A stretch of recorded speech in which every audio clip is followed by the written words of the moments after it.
So are we starting then, Sarah? And can you put this on the gallery, please? Yes, we're starting, Anne, so please bring up any topic you'd like to in the hot seat. Good place to be.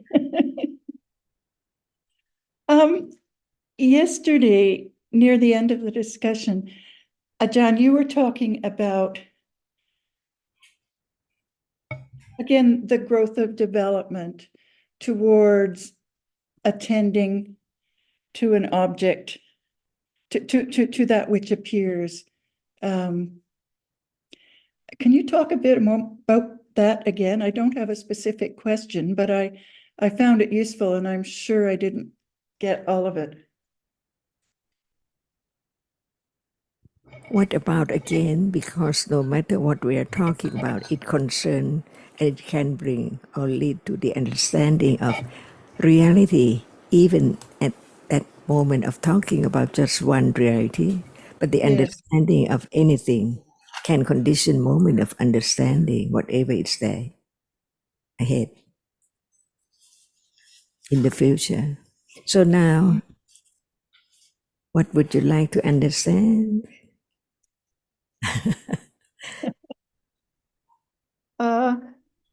Okay, attending to.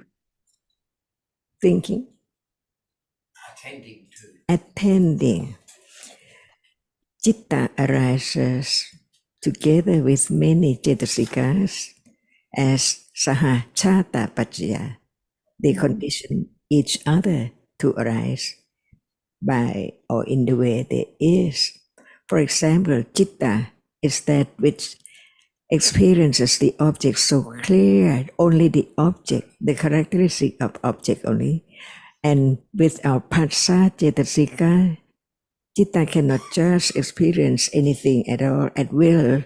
It has to be by condition. That's why phassa is conditioned for citta at the moment when phassa contact with the object. Just to see. But no matter what is there, in a moment, there are citta and cetasika, 7 cetasikas together.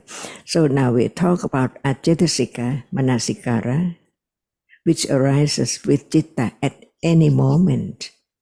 Years and years ago, wherever, whenever citta is there, manasikara, cetasika arise together, attend to the characteristic of the object, no matter what time or where or when, with any kind of citta.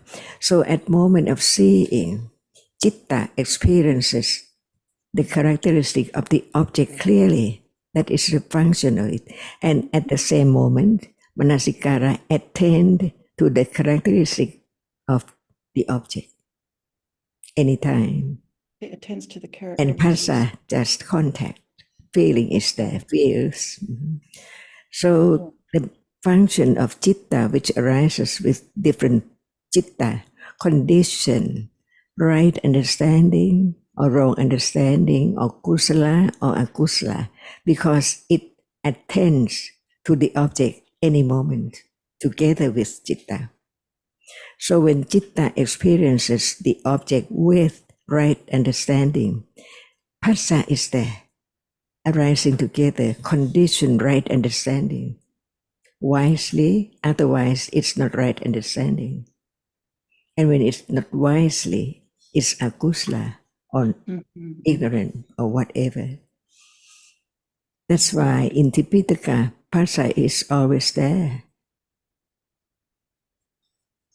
At Without contact, there can be nothing else. Yeah. Right. And does phassa, I guess I'm not clear on this.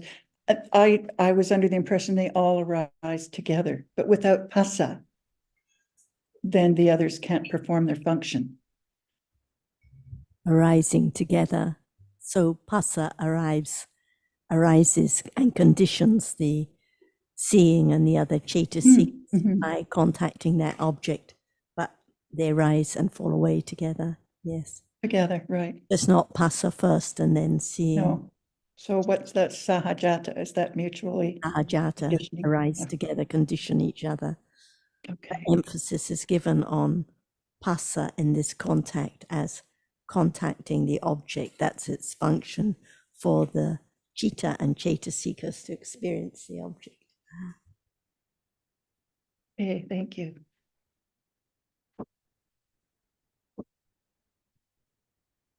So when we talk about considering wisely, we're talking about manasikara, yoniso manasikara would be necessary for that. Because this considering wisely isn't that It is the attending wisely is the yoniso manasikara okay? with chitta, which thinks about the object, Okay. and panya, which understands at that moment. Yeah. Dear Sarah, did you say thinks about the object? As you said, consider. So what considers? It's the chitta that thinks or considers with wise attention, with Okay. manasikara, Okay. panya. Mhm.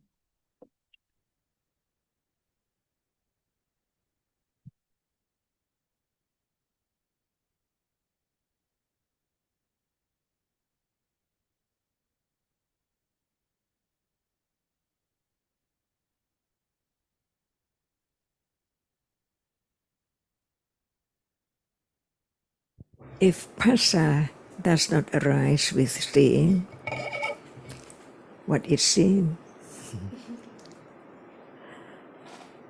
If chitta Nothing, because experience that which is not visible object, that phassa contacted, how can the seeing experience what? it must be passa that contacts the visible object. If it So contacts chitta something else, it can't be seen. arise. Right. And manasikara is the attending to only the object. Mhm. And feeling feels towards that object. Yeah. Sanya marks and you remember that object. Mhm.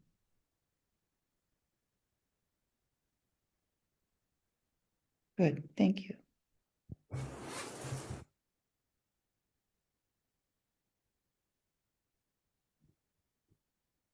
Sarah, we can't hear you.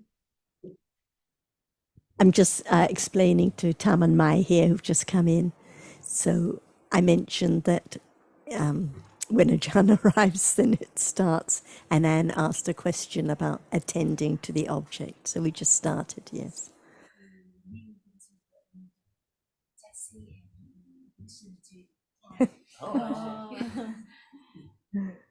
I would not normally be this early, but I heard Sarah say yesterday you might start early, so here I am. And who knows that this is the way, the point to realize the truth right now. Little by little, letting go, wrong understanding, even the idea. That is a subtle way, so very subtle. The moment of understanding the truth, the ultimate truth, it's moment of no ignorance at that moment arising at all. So how far the moment of realizing the truth right now will be? Not right now, see, but there are ways. The Eightfold Path, little by little, develop. That is parami, see, panya parami, with viriya parami, satya parami, khanti parami, nekama parami, adidana parami. All parami are there. Satya Parami. Satya parami is very important too. All parami. It's the moment of showing how much understanding is there, or how very little, even no matter how talk very much about this and that, but it depends on manasikara, attending to the moment of hearing, considering, to understand it wisely or wrongly, unwisely. And it's so surprised when one says it attend to the object. We have to think a lot, but when it's used as a word, yoniso manasikara, it seems like that person can understand instantly just the meaning of the word, but not the nature of it. That's why, to be true to the truth, each word just lead to understand the truth of what is there now. Otherwise, it's useless.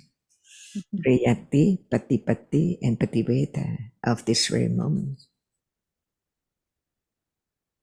This is the letting go of wishing, wanting to experience such and such with high understanding that we have learned the truth. Nothing is permanent, see, in split seconds. Even seeing right now, there's citta before seeing, which attend to the object, which is there at the doorway, see.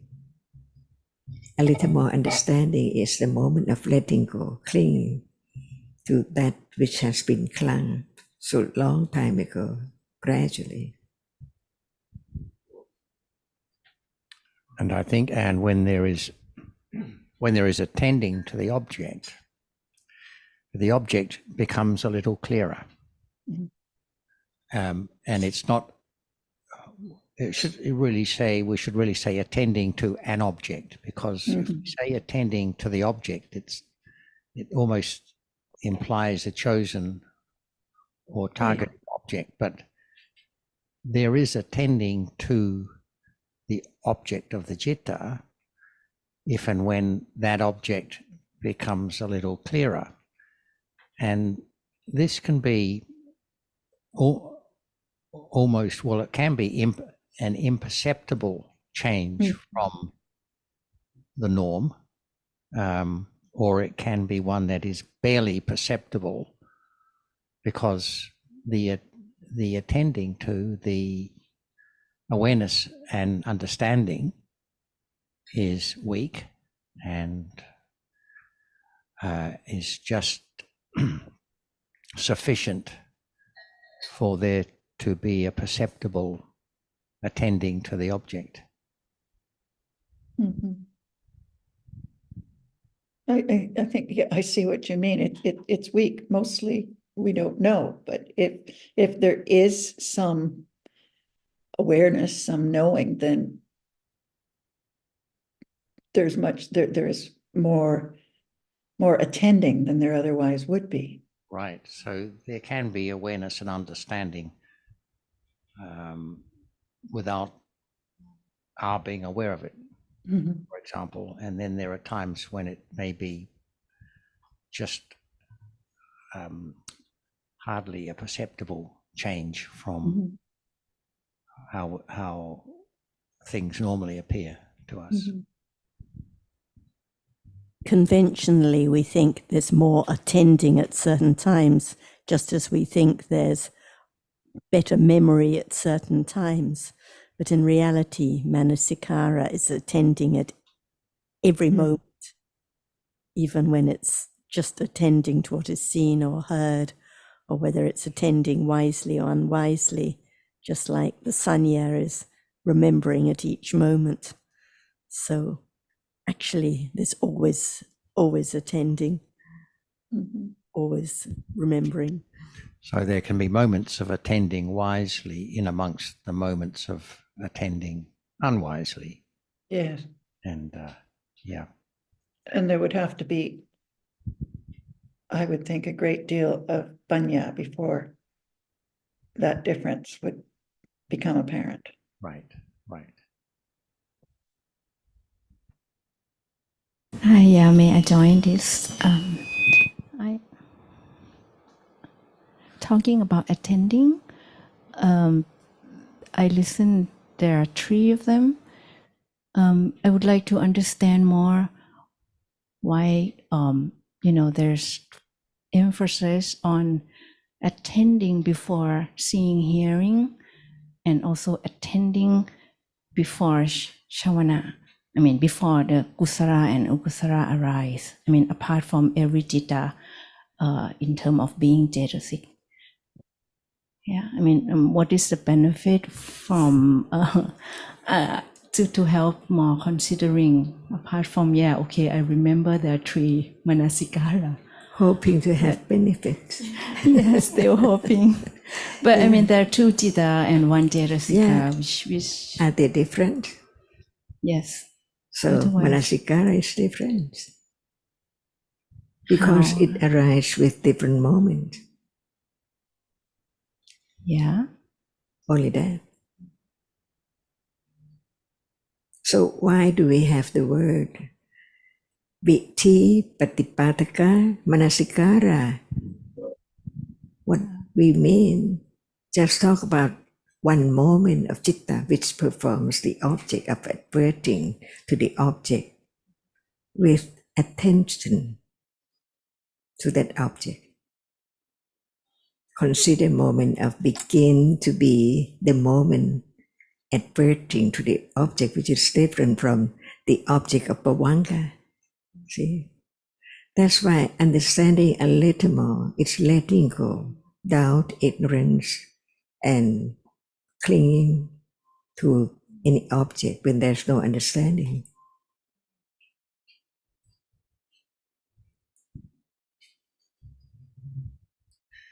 I think when we talk about, like Anne's question, attending to the object, we're talking about the attending that happens by virtue of the arising of awareness and understanding.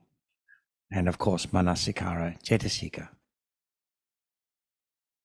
So we're not specifically talking about the other 2 jittas as far as I'm aware, because they are not to be the object of awareness and understanding as we normally think of it. I think so. I'm not sure of the context in which these 3 manasikaras occurs, but I've heard a lot of discussion about it. And as you say, 2 are citta. I think from what I can tell, the Panchadvara Vajjana citta, in a sense, attends to the object that has impinged on the sense door and interrupted the javana. So, bhavanga. So it's a kind of attending to, you could say. And likewise, the one Actually, that, it's the manasikara, the Cetasika. yeah, that can I just finish? You can correct me later. And the other one, the other citta, is attending to, well, I'm not sure why that is called a kind of attending, because yes, in the mind door, the Manodvara Vajjana citta also similar kind of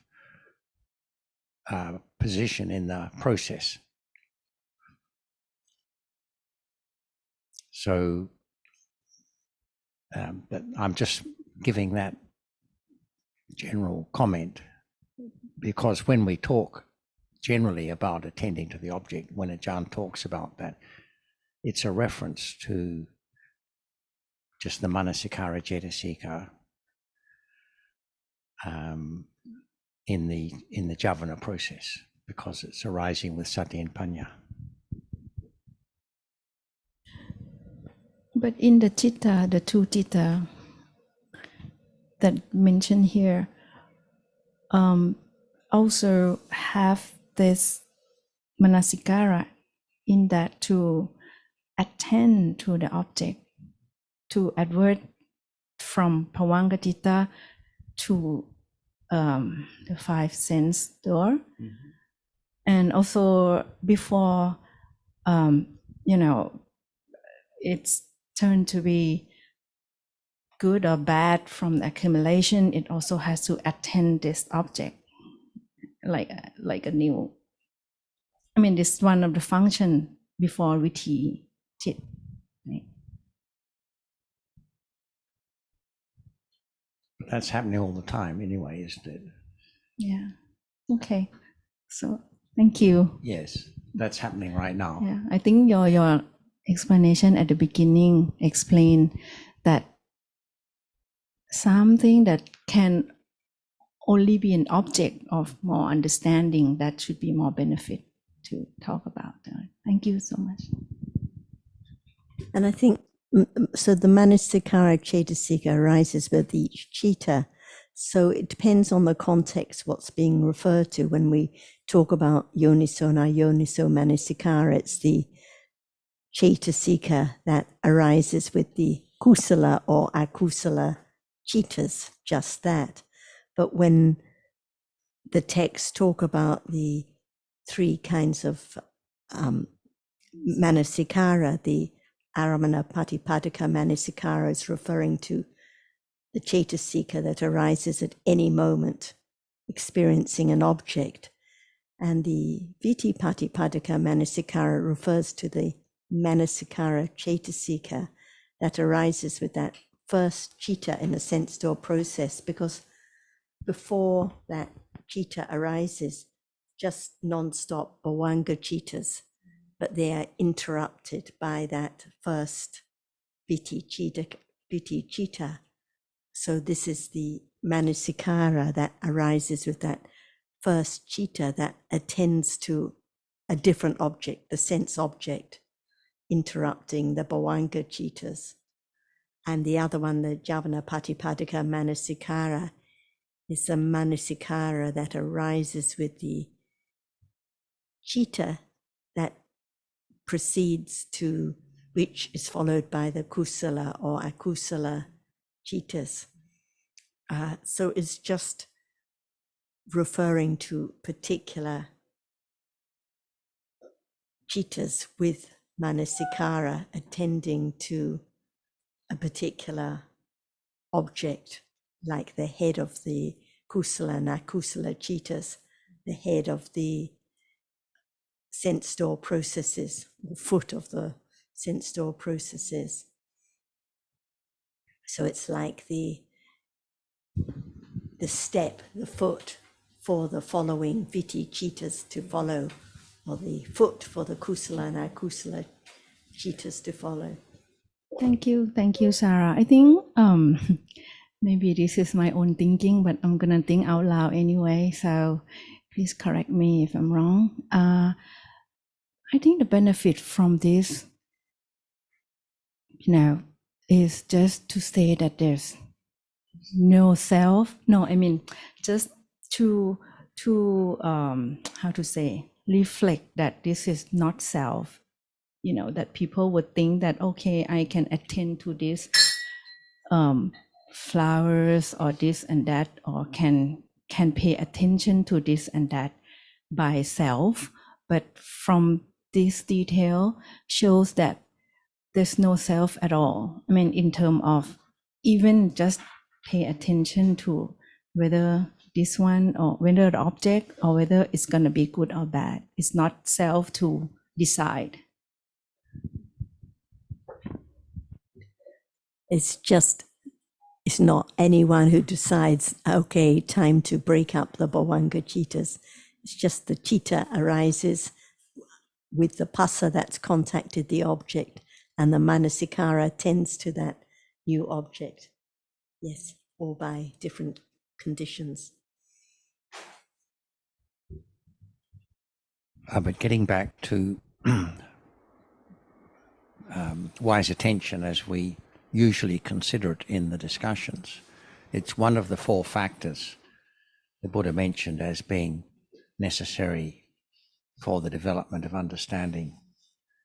The first being, of course, association with a wise person. The second being hearing the true Dhamma. Third is wise attention, Yoniso Manasikara. And fourth is practice in accordance with the Dhamma. Now, I think in that context, it's certainly a reference to the Cetasika, and not just the Cetasika, because you'll notice the first two of those factors are in conventional terms. They're not a specific Dhamma. Association with the wise person. Hearing the true Dhamma, again, it's a conventional language. And I think the wise consideration and the practice, those are also a conventional use of the term rather than just a mention of a specific single mental factor. But it clearly refers to the third, I think, moments of right consideration of what has been heard. Because the factors, each factor leads to the one following. So meeting the wise, association with the wise person leads to hearing the true Dhamma from that person, and hearing the true Dhamma conditions useful reflection on that. And then that in turn can condition moments of actual awareness and understanding. Thank you so much. Okay.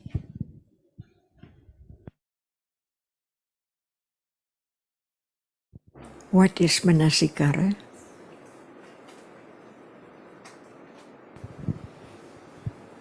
Is one of the knowing, one of the consciousness that know. Cetasika is the manasikara is the attending cetasika. Is it there now? Is it there Yes. now? Yes. With what citta? I think with seeing and with a little bit more understanding, with kusala and akusala also. Are they the same, similar, or different? The functionality of manasikara are the same, but when it arises together with different citta, then it's different. What is it at moment when it arises with vipaka? It just attend to the object. Can it, that moment, attend to the object which is there at the doorway? No, Why not? because at that moment, the object, there's no phassa between the there's no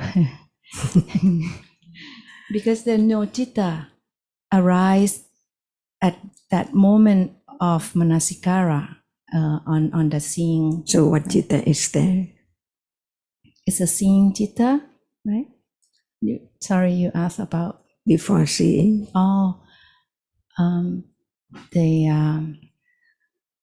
The Pancha Thawara Vachana, the Jakku Thawara Vachana citta. It arises together. Yeah. Is it different from moment when it arises with the pavanka? Different. By what? In what way? By object and by viti or not viti citta. Say it again, please. Because pavanga citta, no need doorway to know the object. That's why manasikara, which arises with pavanka, cannot be the moment of attending to the object which is there at the doorway. So it arises with the citta, which does not experience the same object as pavanka, because manasikara attend to the object at one doorway. Right. So the first moment of experiencing the object, which is not the object of pavanka, must be what? Viti Patipataka. What is that? It's the Jaitasik that arise together with the jitta, the first jitta, that adverting from Bhavanga jitta, Bhavanga adverting jitta, to adverting to eyes door, adverting to the object. Yeah. and what is the difference between manasikara arises with Chavana Patipataka Manasikara? The Chawana one is the one with the, yes, it attends the same object as Viti Patipataka Manasikara, but it also has the attend to, this one is difficult. I'm not sure what different, because the function is the same, but it's right before it's gonna turn to be kusala, akusala, or not akusala, not kusala. So may I ask Thanajan what difference? What is, please? Is there any difference between the Manodwara Vachana Manasikara or Chavana Patipataka Manasikara No, at moment of Chavana? no, Is there any difference? no. Manasikara arises with Manodwara Vachana Chitta, or another word, Chavana Patipataka Manasikara and Chavana Chitta.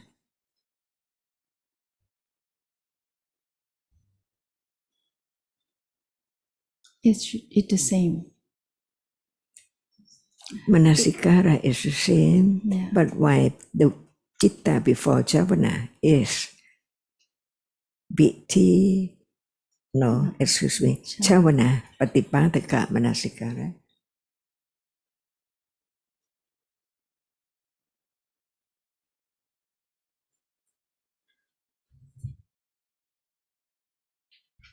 Well, Ajahn, that's just a label given to the jitta. So the characteristic and function of each of the mental factors would be the same. That's why we learn more, because even Manasikara is different at different moments. Right. Different in what regard, Ajahn? The characteristic. When can't it change. arises with Bhavanga, it is vipaka. Manasikara is vipaka. It's conditioned by karma, not to Manasikara, to other object, but only that which is the moment of Bhavanga, the result of karma. So all Jetasikas are the result of karma as well. So Manasikara, which arises with Bhavanga, is what? It's the Vipaka Manasikara. Vipaka. That's why we have to learn a little more to let go the idea of self, little by little.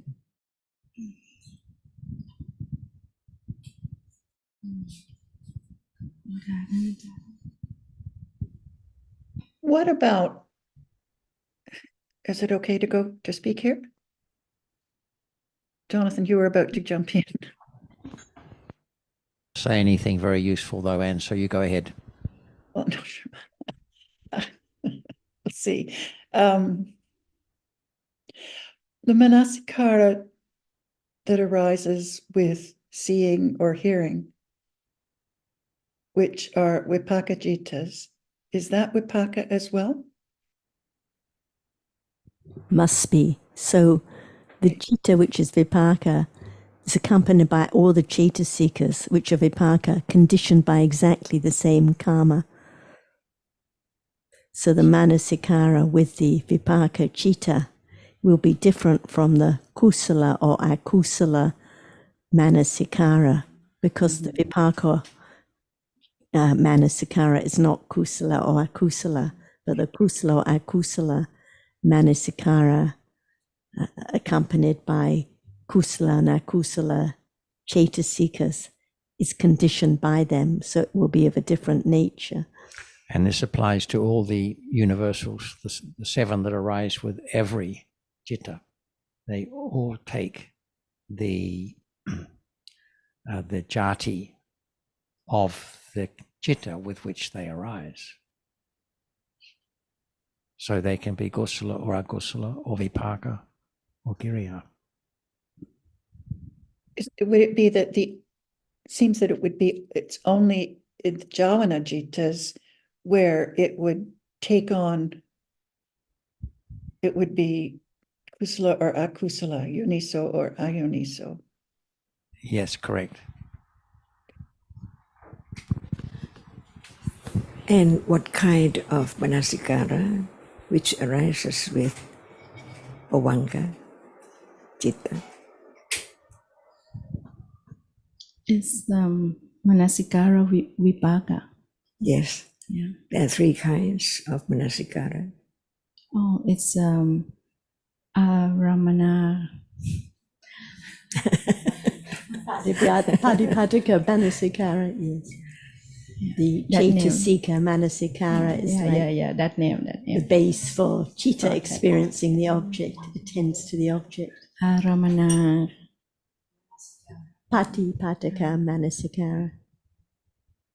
Pratanajan, from the Vithi Patikataka Manasikara and also Chavana Patikataka Manasikara, both are Kiriya Citta.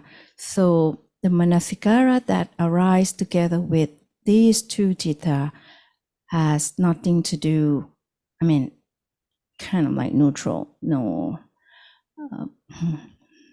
kusala, akusala, unlike the aramana one that go, I mean, the one that in Vithi Chit.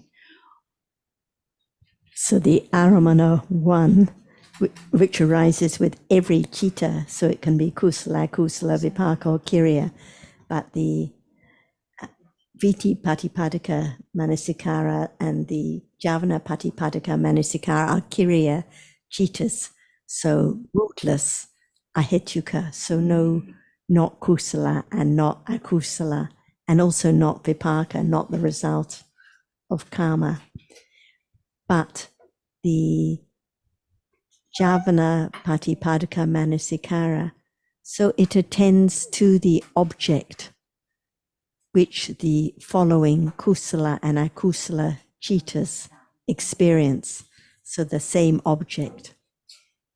So again, when we're talking about the mind or the bhavanga chittas are interrupted by the manodwara vajana chitta, and the manasikara attends to the new object, which is followed by the kusala and akusala chittas and manasikara attending to that new object.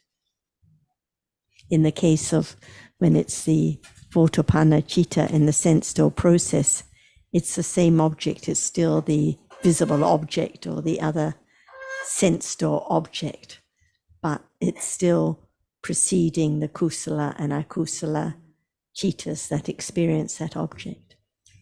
And we've discussed how the citta, the kiriya citta that precedes the javana stage,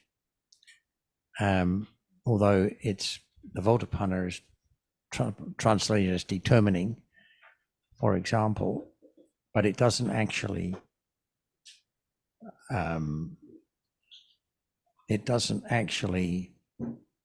choose in any way whether the Javana citta that follows will be kusala or akusala. It, as we've discussed it just prepares the way for the kusala or akusala cittas to arise, which themselves are conditioned by the accumulated tendencies. So, in a sense, the attending that is going on in that citta by manasikara, it's not clear to me why attention should be drawn, to that particular citta and the manasikara aspect of it, because we understand that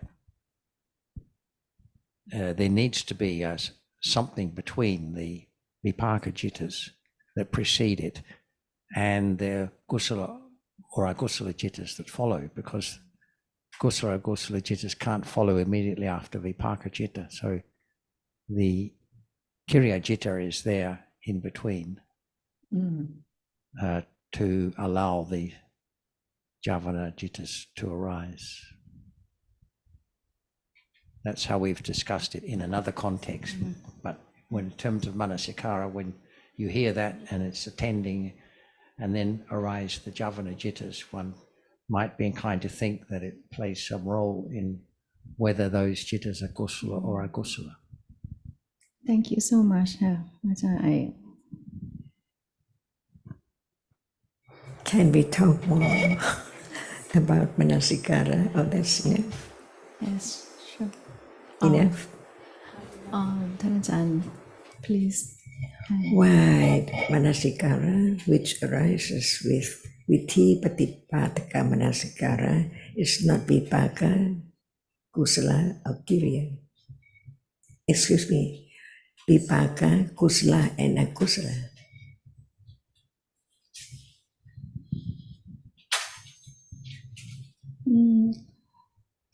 Because that citta that manasikara arises with, I can only answer that it's kiriya. Manasikara is always manasikara.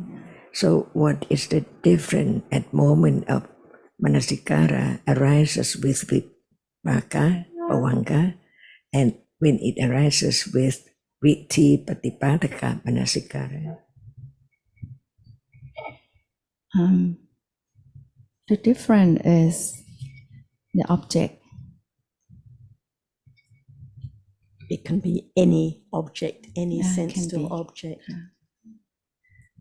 Can we also say it's just pure functional? It has nothing to do with ethic.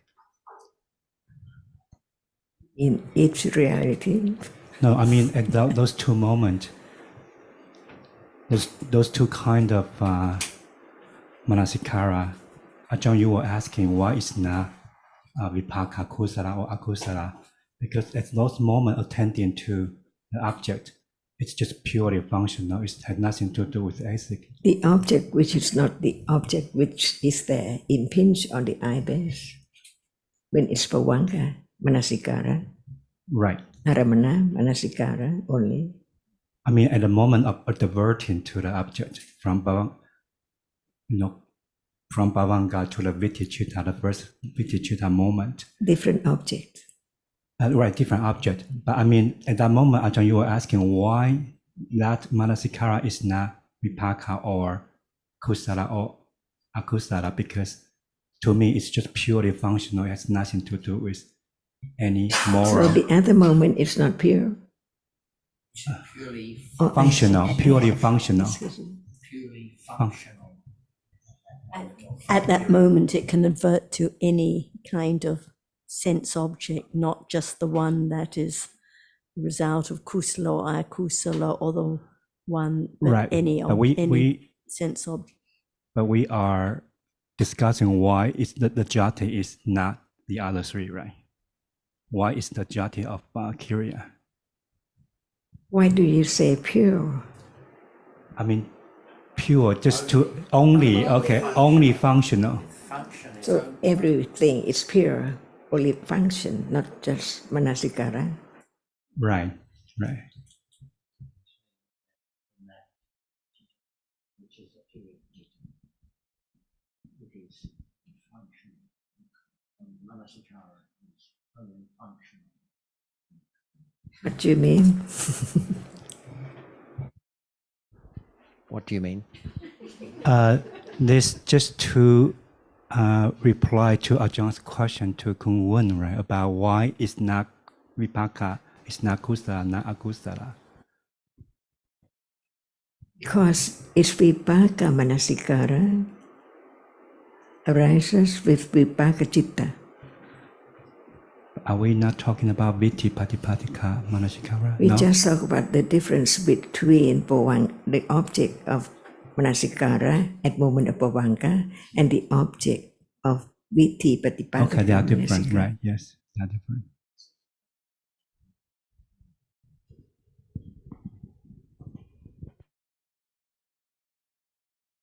Anything more to say about manasikara, or that's enough? What about your topic from yesterday, Vincent? Never to arise. Any more consideration? First, I'm not sure if that's going to. I'm myself is not very clear. But what I really want to say is, well, at the moment when seeing appear to Banya, it's what's really matter is only the nature of the Dhamma or the characteristic. So it doesn't matter which moment of seeing or where is the seeing, or it's kusala vipaka or akusala vipaka or conditioned by which karma. It's always the same. So, well, to me, so it's immediately gone already conditioned, already dukkha, sankhara dukkha. It's gone immediately. So even if it's returned, the same exact one, it's still dukkha. So that's enough. I mean, that's enough for the anicca gone immediately. I mean, that is already sufficient to me to condition the dispassion. It doesn't matter. For example, the different, we know it's different theoretically. Each moment, the rupa is different, visible object is different. But it's similar enough to condition the viparasa, right? It's just the same, basically same enough, right? But still, I mean, to me, it's really not a critical point. It's same or different or return or not return. It's the gone immediately is enough to mean the dukkha. I'm sorry, to mean sankhara dukkha. Yes, I understand your point, but you are saying that in the suttas it just says rises and falls away, and it doesn't say gone forever, which we may come to in a minute. But the question I think is worth considering is if when it says falls away, it doesn't mean gone forever. What other option would there be? That's right. That's the point I raised for discussion. I myself is not very clear because it seems to me if it's returned or not doesn't really matter. As long as it's gone immediately, it's not worth cleaning. Yes, I understand that, but right. If it doesn't mean gone forever, what else could it mean? Well, even if we all know last moment can never return, the past moment can never return, but that still have a lot of clean. We know that. Even we don't learn the Dhamma, we know yesterday will not come back. But that doesn't mean that there will be dispassion.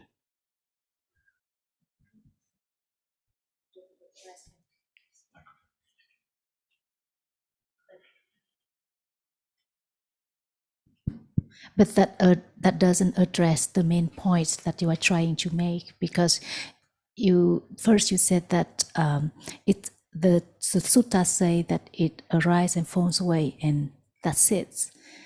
Then and John asked you that if it doesn't mean that it doesn't return anymore, what option could it be? Right, but this comes back to the meaning of what means when it says falls away. How do we understand that? How is that to be understood? And likewise arises. But isn't that what I was saying? It doesn't really matter, right? If it's gone, if it's ever returned or not.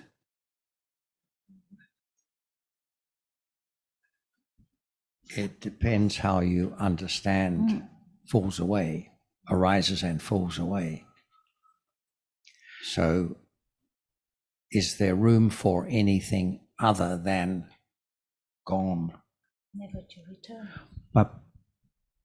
But frankly, I'm not sure if the condition reality gone will never return. Do we really know that? Well, that's So- the question. So, what would be the possibility of return? When we say return, we mean exactly the same, right? We are talking about no exact the same Yeah. Dhamma. But again, it's about the same characteristic, not if it's the same scene. Not the same one anymore. Even if it's the same one, it's still the sankhara dukkha. But if you say that you're not sure that it never returns, so do you mean it stays somewhere? Oh, You no. mean it's That doesn't gone? mean there's a storage. No. Yeah. I just It's- mean we never. I don't know, because like the vipassana stage, the third stage, there's when there's enough understanding of limited Dhamma, and then it can be applied to the universal Dhamma, right? So I mean, just So, when it arises, what was there before the arising? Where does it arise from somewhere, or no. no? So, Right. it arises by conditions, Yes. and then it falls away by conditions. Right. It came from nowhere, Yes. and when it falls away, it's gone. Yes. Nothing left. Right. So No if, remnant. Yes. Yes. so if it is to return, then what returns? Yes. How can there be the concept of a return in that situation? Right. But still, my point is, it's return or not return really doesn't really matter, because gone immediately is sufficient.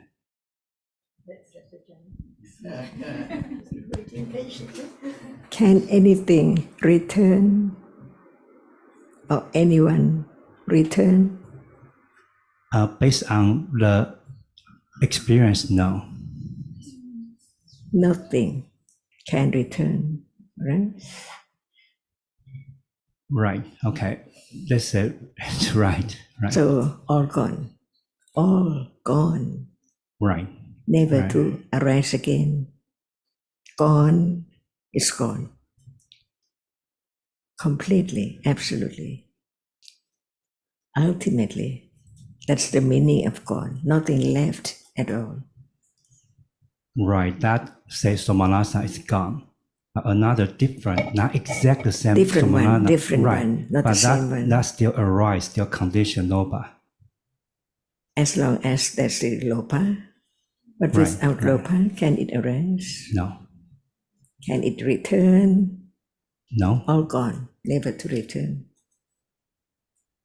Yes.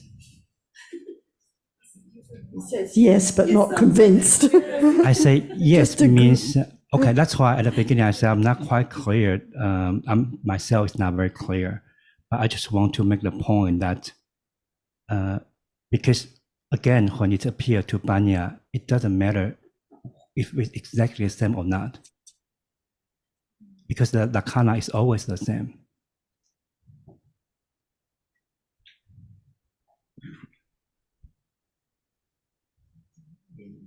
Isn't it isn't it an extreme view to say that something exists or not exists?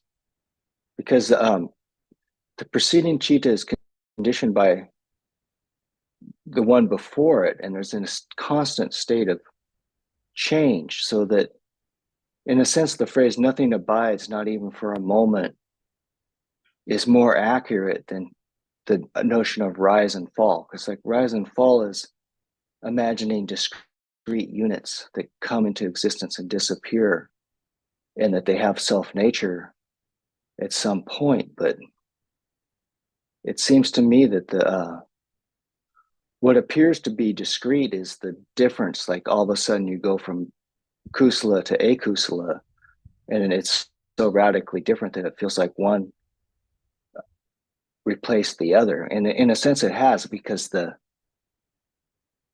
mind consciousness part of what was known has changed, but the process in which that change occurs is continuous, and that the citta itself, like Sarah was saying a long time ago, that the citta holds all the underlying tendencies with it in each moment that appears, so that the actual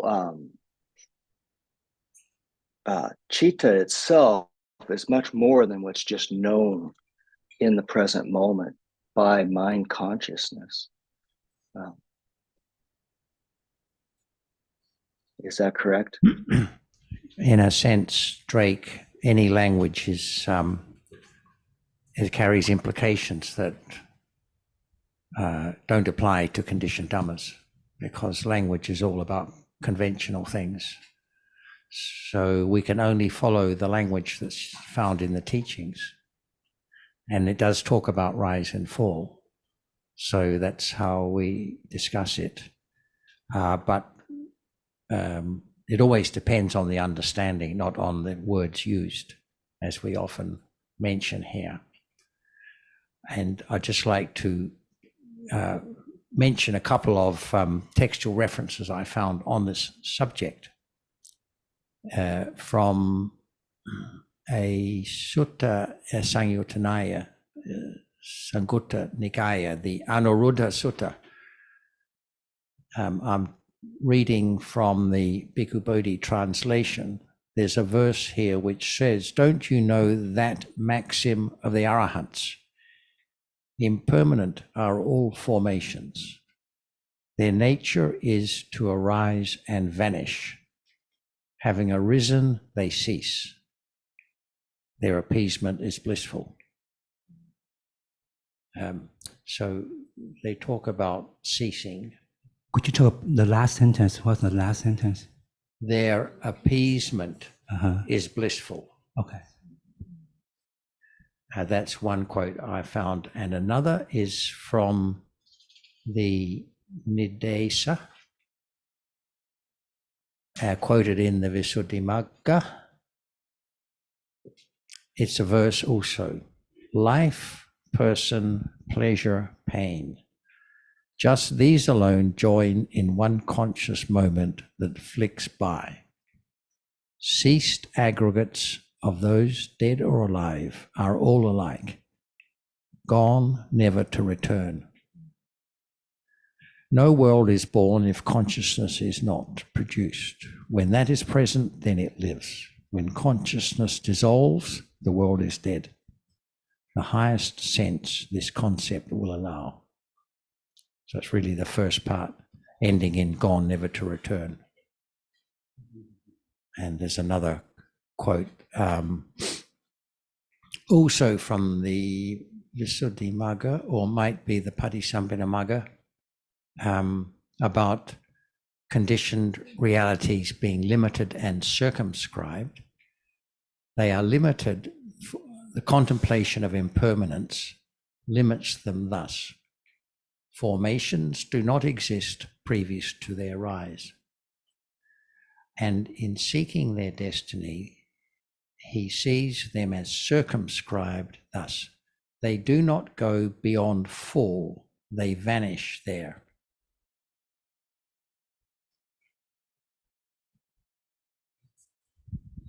Could Buddha return after Parinibbana? No. What about the moment of death? Could it return when it's gone? No. Every moment. Okay, no return. Right. Gone. But maybe you'll say another Buddha. No, that's not the point, right? I think that if I understand Vincent's point, it's a little more subtle. It refers to, for example, he gave the example of somanassa, the pleasant feeling arises and falls away with the citta, but it has a characteristic, and the characteristic can appear, can be known by way of its nimitta, by way of its sign. So it's not the actual somanassa that has arisen and fall. It's the sign of the reality that appears, and the sign can, because the reality has fallen away, but the sign can appear. So it seems like the reality can, whether or not it arises again doesn't matter because the sign appears. But even so, the somanassa itself has completely gone, even though the sign appears, it can't return again. And if there's another somanassa, then the sign of that somanassa can appear. So each one has gone completely, even though after it's gone completely, its sign can appear and be understood. But it's so fast, to all intents and purposes, it is the actual reality that is the object of understanding. But in truth, it's the sign of it. Is this the point? Not really. but it's true, it's never to return. But the point is, does it is really the critical point to condition the dispassion, because the condition for dispassion is really the lakkhana to be known, right? The sankhara dukkha to be known. And so if it's the exactly same Dhamma, doesn't really matter.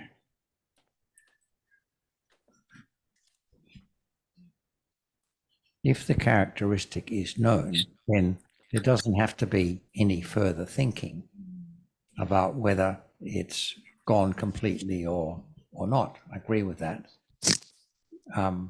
In terms of discussing at a theoretical level what the teachings say, then I think what they say is that it's gone forever. I'm not suggesting that one has to think of that when there is a moment of awareness or when one is considering the reality that appears. And because anyway, the actual fall of a single moment of whatever reality is a very highly developed level of understanding. So by the time that level of understanding is attained, there would be a clearer understanding of this whole area by direct experience. But for us with limited understanding, to discuss what the Buddha's teaching was in relation to individual conditioned dhammas, I think his teaching seems to be, as interpreted, that they come from nowhere.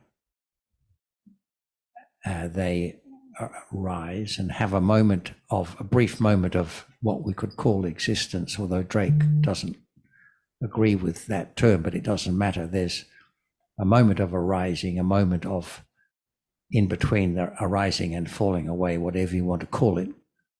And then they fall away, and that's it. It vanishes, it ceases, it's gone forever. Just a couple of points, if I can Sorry, make just a second, Sundra just started. And that's the truth that the Buddha taught, that gone forever, never to return.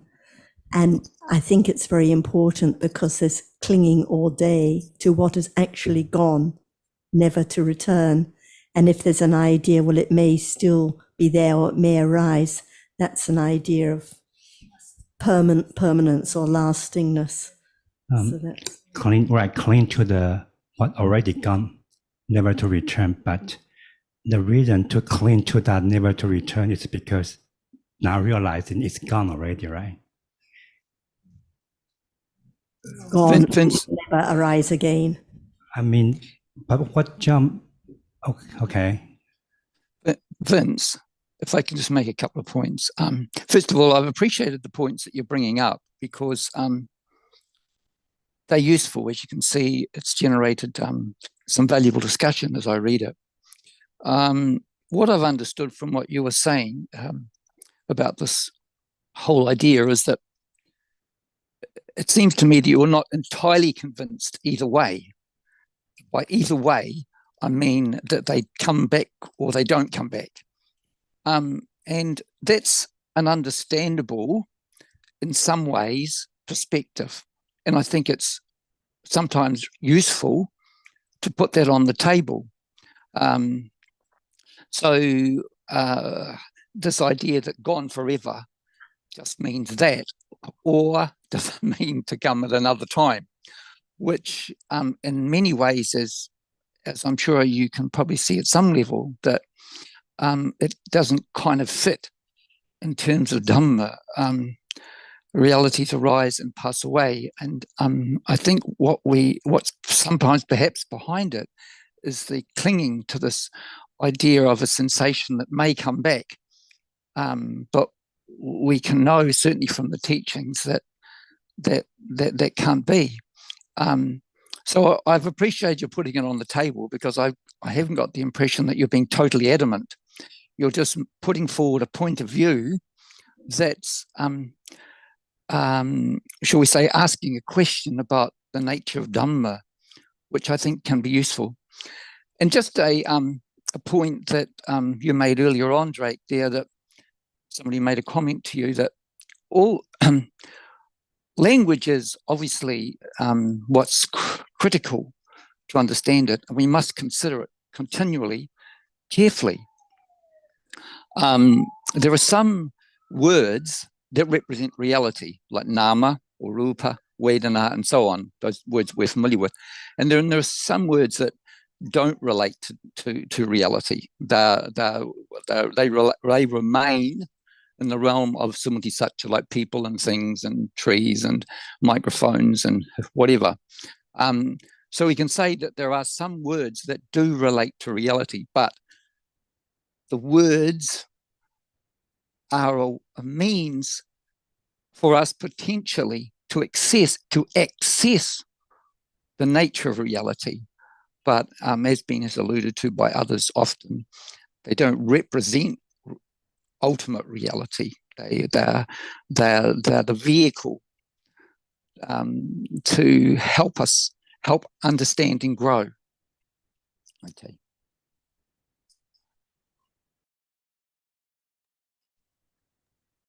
I'm not sure about Jonathan's point that Dhammas come from nowhere, because they say that they're conditioned. And so the conditioning includes the condition of the preceding moment, and conditions aren't nothing. So it feels to me more like there's a process of conditioning that just continues on. But it's not that something's arising from nowhere. It's kind of like a sheet of paper when you light it on fire. You know, did it disappear or did it just change form? And before it was a piece of paper, it was something else. And so it's kind of like the notion of birth and death. It's not a contradiction, though, Drake. Like the seeing, before seeing arose, there was no seeing. It didn't exist. It's conditioned, but it comes from nowhere, meaning it didn't exist before it arose. So at the moment of seeing, it arises for the first time, sees its object, and then goes like to nowhere. So it just means before the seeing, it's not there. And then by conditions, it arises. And after it's fallen away, it's gone to nowhere. It doesn't exist anymore. Yes, the processes are continuous, Drake. And in terms of each individual moment of consciousness, for example,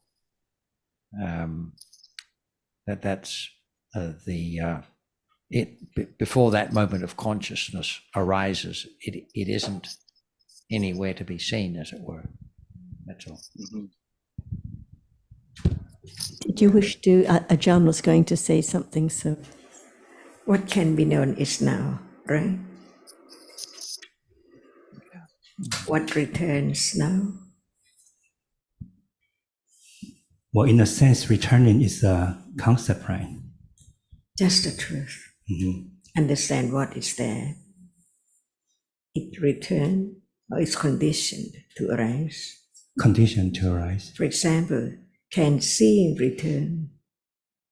Not the exact same one, but the Dhamma that which sees returned can arise. Can seeing, just seeing, can seeing return?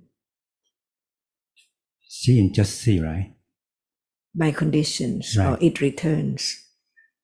Or it return, but are we not saying when it's far away, it does not return? Only Seeing now, can it return? Seeing now, I'm confused. Seeing now, it is see, it is seeing when it's arise, right? it arises by conditions. Right. And it's gone as soon as condition, seeing to see.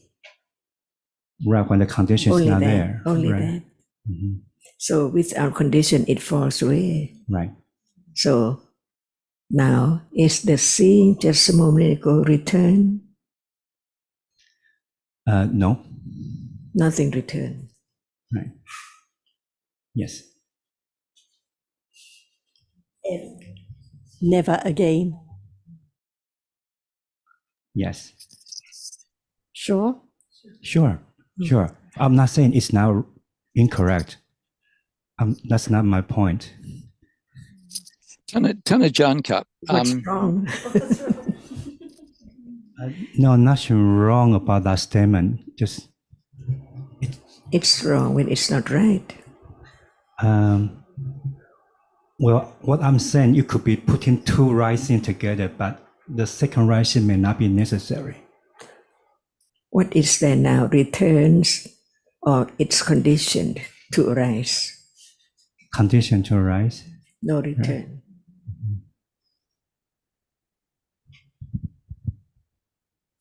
Could you expand a bit on putting two right things together, but the second one not being necessary?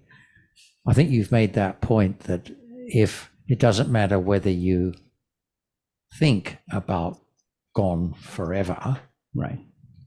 the main point is the falling away. Yeah.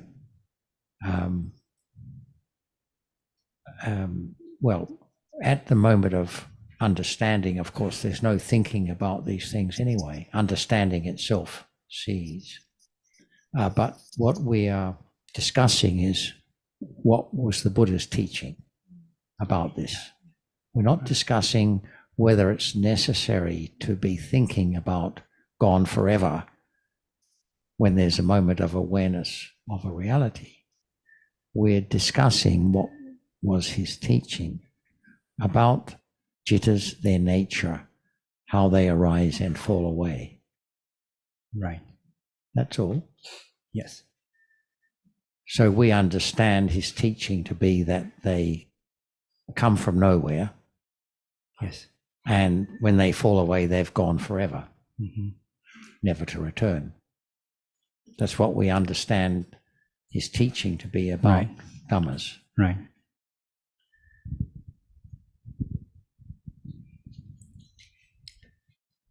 If there's no connection between the new seeing and the seeing which is gone, so what's the point of?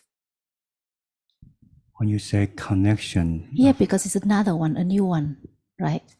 Yeah, because you keep saying that, okay, somanasa is gone, but another somanasa with the same characteristic appears again, arise again. But because it's totally a new one, so we can say that the other one is gone and never to return. Yes. Yeah. I'm not saying that's not correct.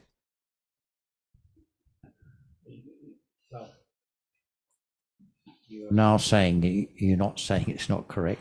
You're just saying it's not necessary to say it. But we're just discussing, in theory, the Buddha's teaching. We're not talking about what is the moment of awareness and understanding of a single moment of consciousness. Well, actually, John, I agree with your explanation already when you were, yeah, so that's already clear to me. Yeah, I know, yeah, I agree with you on that. The prior one are very clear, yeah. Clear, nothing return. Yes, yes. Mhm. John Cup, this discussion in some measure begs the question, how is seeing now different from the seeing now? How would you respond to that? Different moment by different conditions. For example, what would be some of the conditions that make it different? Ideas fall away and the condition for ideas to arise, not that which has gone. A different visible object that has impinged on the eye sense, on the different eye sense. So each visible object that appears is different. Each eye base is different. So each seeing is different. Experiencing a different visible object.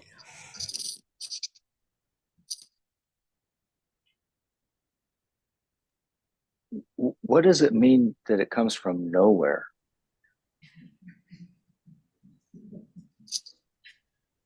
It just means that before the seeing arises, there was no seeing at all. It's not kept in some store waiting to arise. No seeing whatsoever. So when the seeing now is conditioned by karma, it arises for the first time, falls away, never to return again. So in this sense, it comes from nowhere and then it's gone completely to nowhere. And it's, I think Vincent was asking why it matters that it's never to return again, because each reality is impermanent and dukkha. But it's significant because otherwise there is clinging or wishing or expecting that same reality to appear again, but it's gone completely, it can never be experienced again. So are you saying that a moment of seeing arises by karma, but isn't the eye base a condition for the seeing? Yes, so there are many conditions for each reality arise. For this moment of seeing, there must be the eye sense that is conditioned by karma. There must be a visible object that has impinged on that eye sense, and there must be conditions from past karma for the seeing to arise to experience that visible object. And there have to be the cetasikas arising with seeing. The passa has to contact that object. The manasikara has to attend to it. So all the cetasikas have to arise at that moment to perform their function. So many different conditions just for this one moment of seeing to arise from nowhere and then gone to nowhere. When those conditions are no longer in place, it's gone. That also has to be the citta before it, the citta that adverts to the object, another condition. But why would you say from nowhere of all those conditions existed prior to the moment of seeing, like base, the eye base? And even when we talk about those conditions, we're talking about different realities. So the visible object, for example, before that visible object arose and impinged on the eye sense, that visible object didn't exist. So even it came from nowhere. The eye sense arose, not having been before that particular one. The seeing itself arose not having been arisen before. The Chaitasikas with it arose not having been before. So that's all that is meant by from nowhere. So each reality, each condition has, in that sense, come from nowhere, performs its function for the moment of seeing to occur, and then gone completely. Do you mean that literally? Like, you think things are just flashing in and out of existence in totally unique fashion, moment by moment? Is it possible, conceivable? But isn't it more likely that the eye base is an eyeball, and it has the capacity to perceive More light, and that likely it keeps because, changing? but is it conceivable that it is otherwise? Is it a feasible scenario? Yeah, I mean, I think it's most feasible that nothing truly exists and that everything is in a state of change. So the concept of existence and non-existence are extreme views. Well, it could be, we could say that as you said a minute ago, things arising and falling away in a flash. So for that flash, we could say there is an existence, even though it's very, very temporary, momentary. But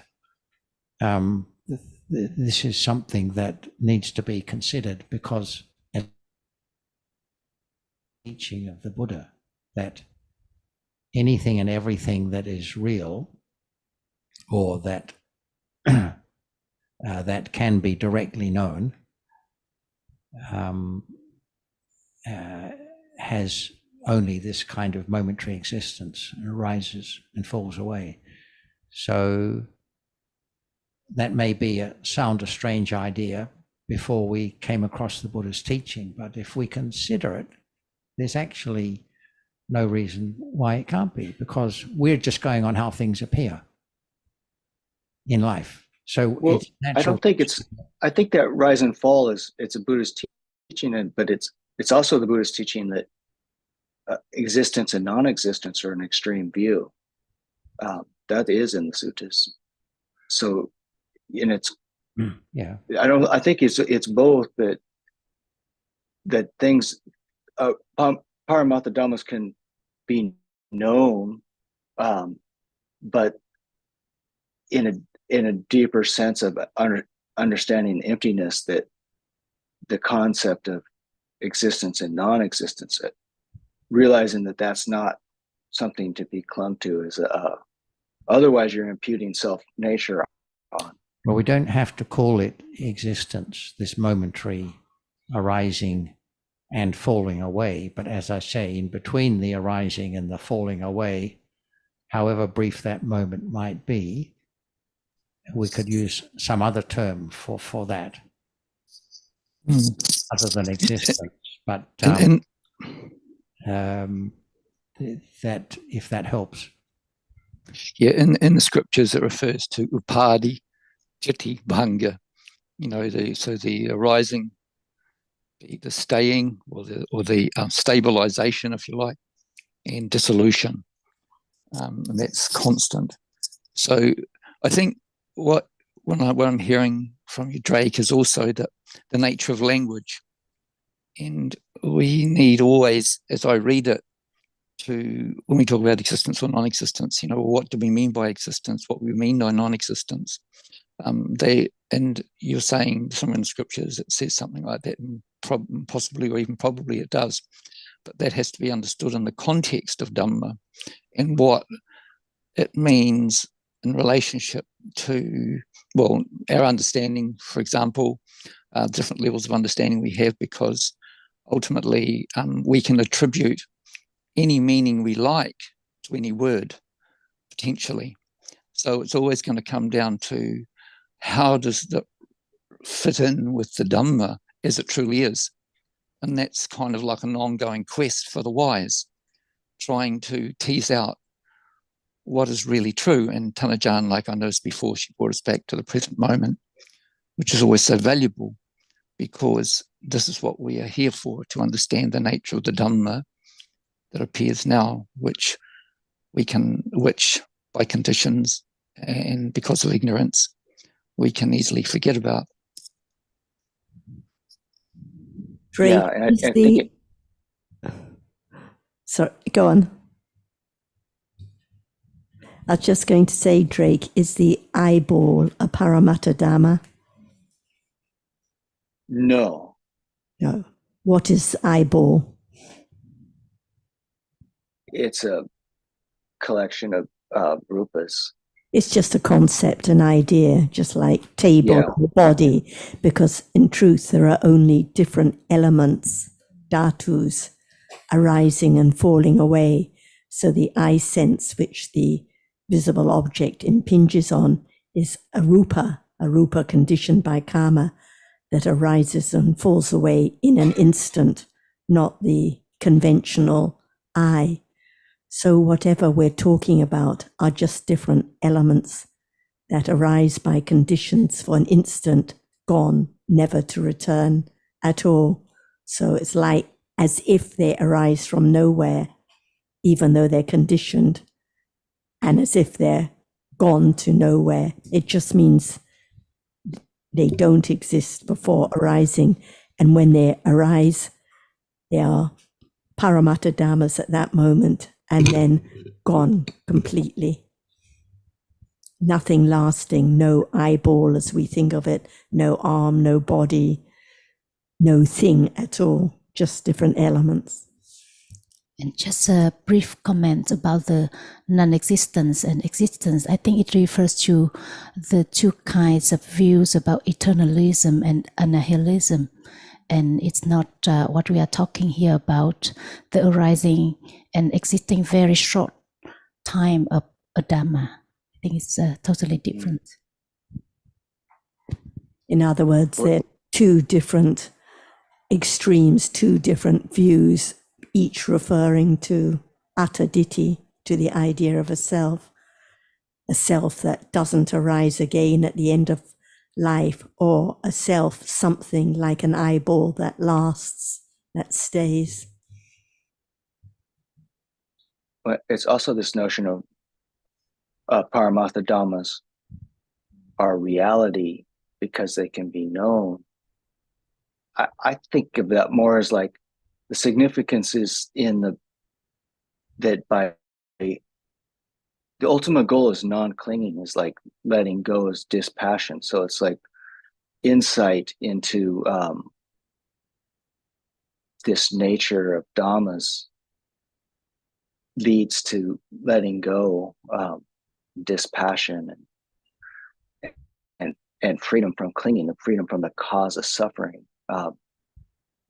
And so the Buddha probably used the language of skillful means to guide people towards the insights that produce liberation.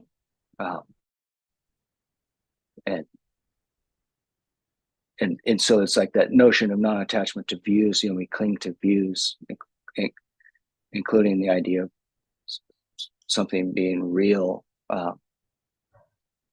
but it may all be done in the spirit of guiding the mind towards liberation. But the Paramatta Dhammas that we are talking about, like consciousness at this moment, seeing or visible object, are they concepts in the same way that eyeball or table or person is a concept? No, but even that which can be known directly and experienced with the citta,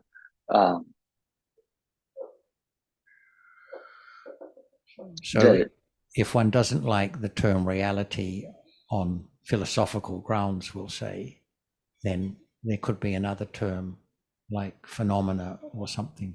And the Buddha called them dhammas because, according to the commentary, they bear their own characteristic.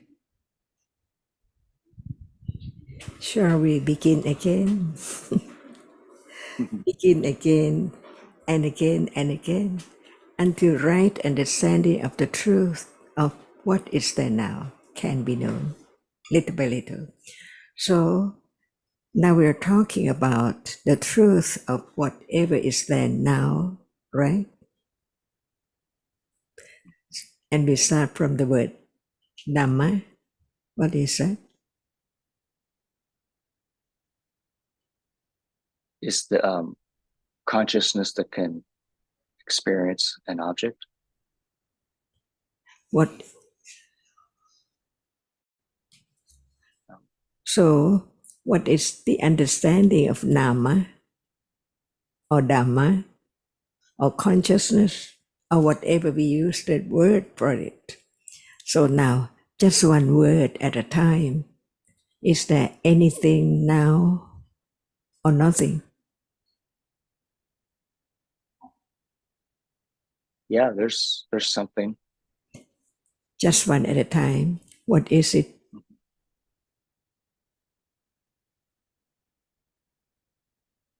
Begin again to understand what is there right now, because it's there right now.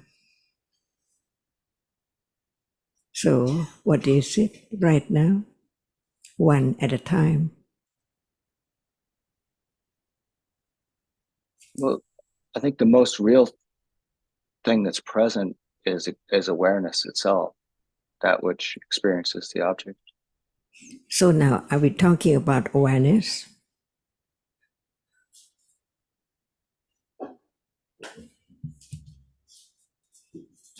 Because it has to begin with understanding of the truth of what is there as it is.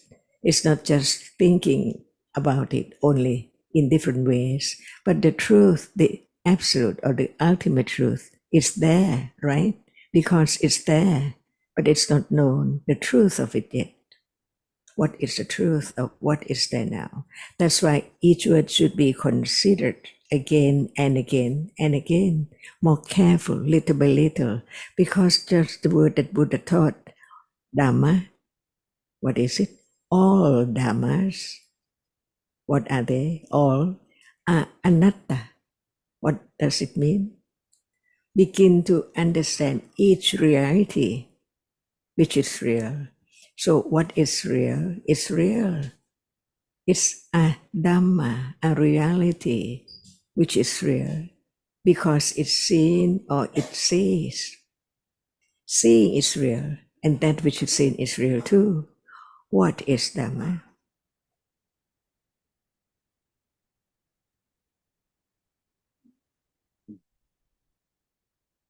Not just the word, but it's real. So seeing sees now, right? And that which is seen is there seen, right? So what is Dhamma?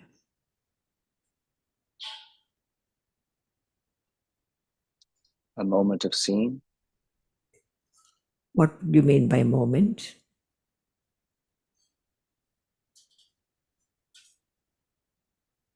There is seeing right now. Mm-hmm. It sees, for sure. And there is that which is seen. What is Dhamma? We are talking a lot about Dhamma, but what is it? Not the word.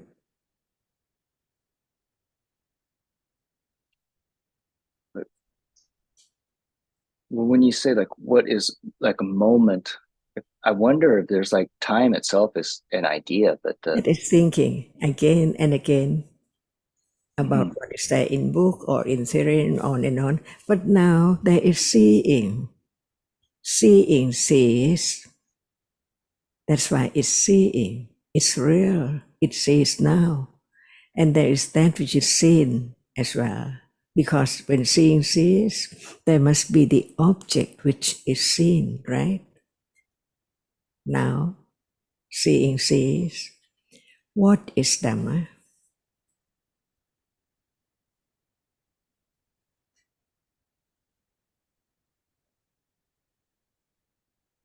Otherwise, we just talk about the word.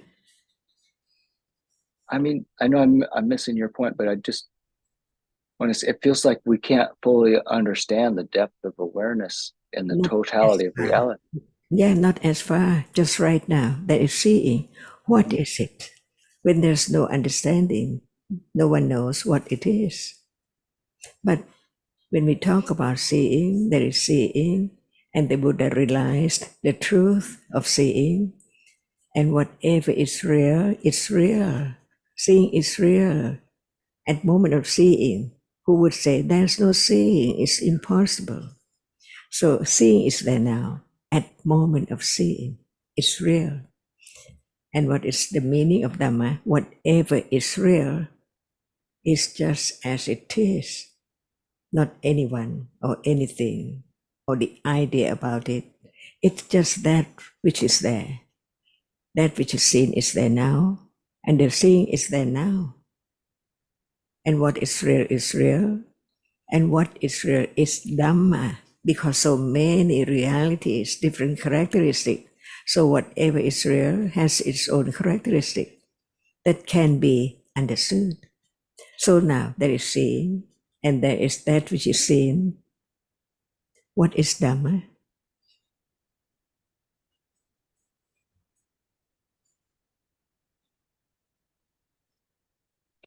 It feels like the seeing impinges, like there's a modification of consciousness, mind consciousness, but it's not the depth of the whole. We're not aware of the whole, so We're it's talking still about, yeah. we're talking about the word that we heard a lot, Dhamma, right? Mm-hmm. Any understanding of the truth of it. Whatever it's now talking about is so real because it's there right now. But we are talking about Dhamma. The reality, what is real is Dhamma because it has its characteristic, never change at all. Seeing arises to see. Whenever it arises, it cannot hear, it cannot think. It arises to see. And that which is seen can be seen. It cannot be heard or tasted at all. It's just that which now seen. And Dhamma is whatever is real. Because we talk about what is there as it is to be known, that we used to take it without the understanding of the truth of it as something or someone like now. I'm sitting, right? But what is true? What is real? One at a time. And now we're talking about seeing and that which is seen. What is Dhamma?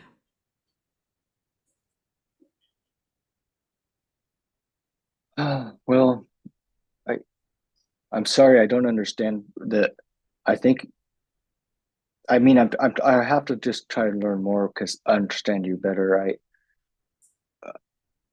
I can see what that each moment is discrete, like, We don't and talk you can about impute it. each moment.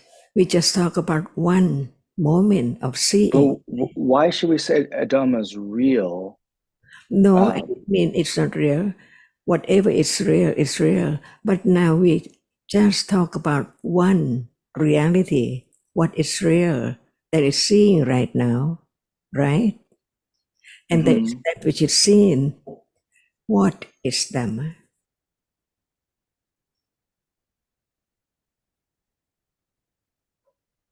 Otherwise, there's no I don't Dhamma, know. just the word. Like before, Drake, you agreed that eyeball is not a Paramatta Dhamma. It's not real because it's just an idea, a concept.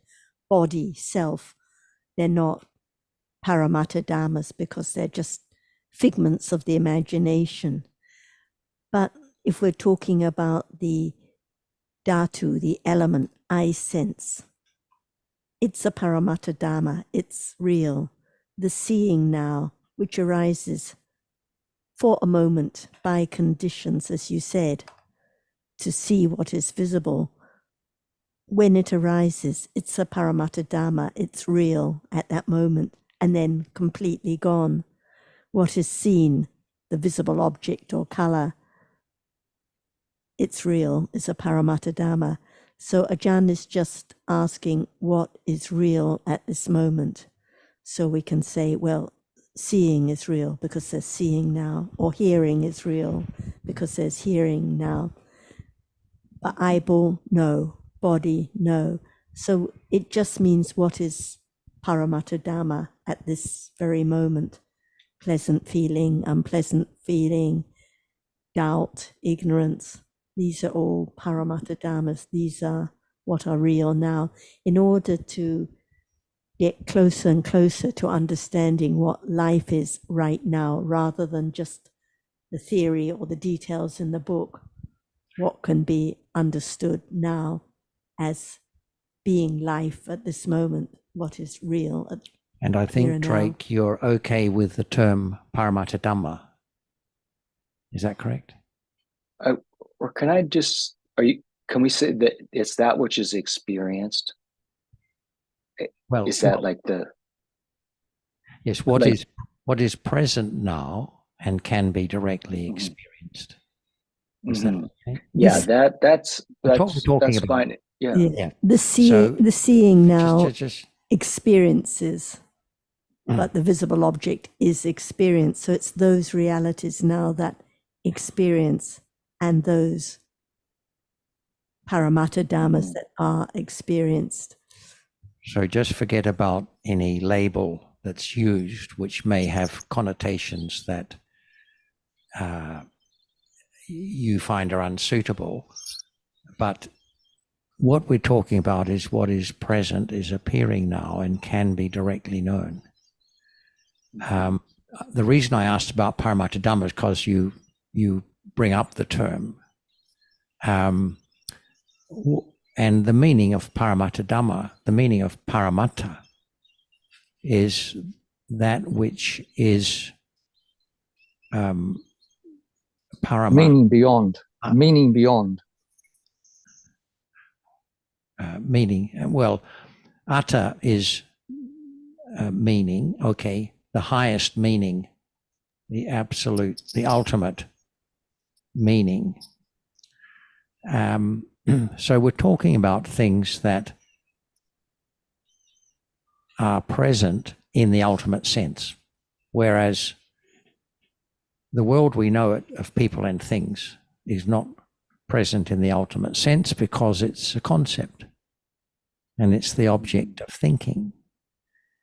And it's the object of thinking about these other moments of experiencing and their objects, which are present in the ultimate sense, but are not known to us. Just well, he has been waiting quite a long time patiently to speak. So Betty, please go ahead. Begin again. Is that right? I remember years ago when Ivan was still with us, and he would always talk about the analogy of a TV screen. So we look at this is basically for Drake to understand a deeper understanding of the nature of the realities and the nature of impermanence. Think of the analogy of your computer screen, Drake, and think of, you see an image on the screen. We see Tunnel John right now sitting there. I see pictures of the various people who are joining in the discussion. But those are all concepts. They are not realities, but there are realities appearing because obviously I sense is well, not I sense, but the jittas of an I-door process are cognizing these objects, and the mind door is cognizing and seeing these concepts. So I'll think of the computer screen. We see what is actually happening, what is actually there that we're not seeing because we cannot see the realities of the computer screen. But there are these pixels running across the screen, rising and falling away so quickly. Think of it as something like that, okay? Of what we talk about realities. And we talk about the nature of those realities, because concepts are not like them. Concepts seem to be permanent.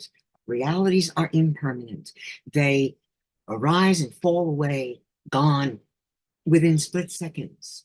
And the only thing that's carried over from the one jitta has fallen away, the next jitta is the accumulations, of course. Okay, and the fact that the bhavanga jittas arise between sense door and mind door processes and so on. So with increased understanding of all these processes and how they operate, it helps us to be more aware of what really means impermanence. What does it really mean to have for there to be anatta, no self? What does it really mean to be dukkha? Okay, these are the characteristics of these realities. And the more we study, the more we deeply think or yoniso manasikara arises because of conditions. Everything works on conditions. The more we understand how conditions operate, the more we understand about all these different processes, the more there are conditions for a deeper understanding of them, so that there can be a detachment from the things we are attached to.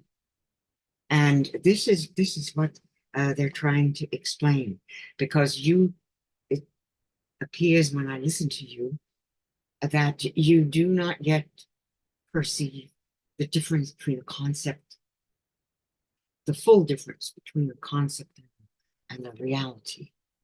And so think of the idea of this computer screen, what's really happening on the screen microscopically. Thanks, Betty. We've just got a few moments, and Ajahn was just about to say something, so just let her have the last words. But thanks everyone at home for your contributions. So Ajahn was just starting, begin again. Begin again. What is real? It's real. See, no matter we use any word, right? It's not the other's word, but it's the word that you heard, even just one word. Consider it. Manasikara, we have talked a lot, see, and it's there right now to consider the word which is heard, just one word. Dhamma. There are so many realities, seeing, hearing, smelling, tasting, thinking, attachment, and so on. Whatever is real is Dhamma, because this word represents any reality which is real.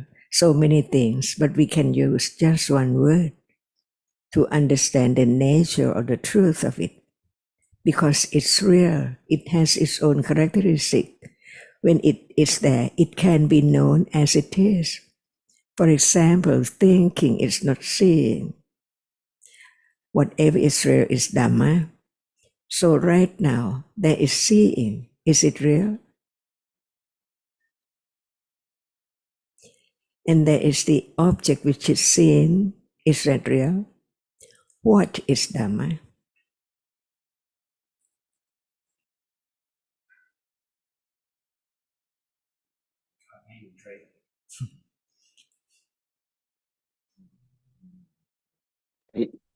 It's that which is experienced, the direct experience. We just talk about one reality at a time. Seeing is not that which is seen. Is seeing real? Is that which is seen real? What is Dhamma?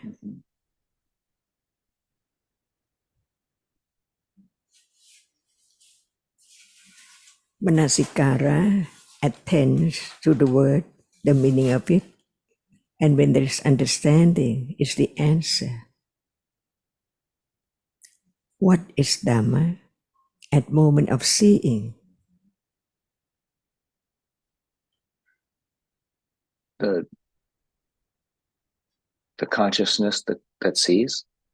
The seeing The ex- is Mhm. seeing Dhamma. Mhm. And what else at moment of seeing, which is Dhamma? Mm. The universal mental factors and the object of Just talk about the moment of seeing. Seeing sees, and there is that which is seen. And seeing is not that which is seen. And that which is seen is real, but it's not seeing. So what is Dhamma?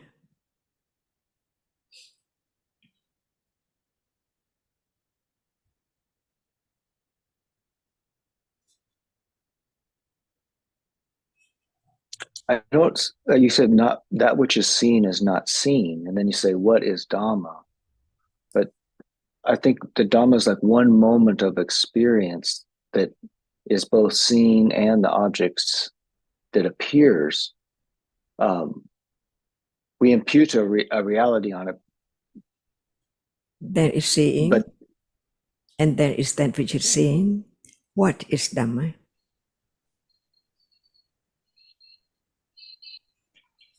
Right.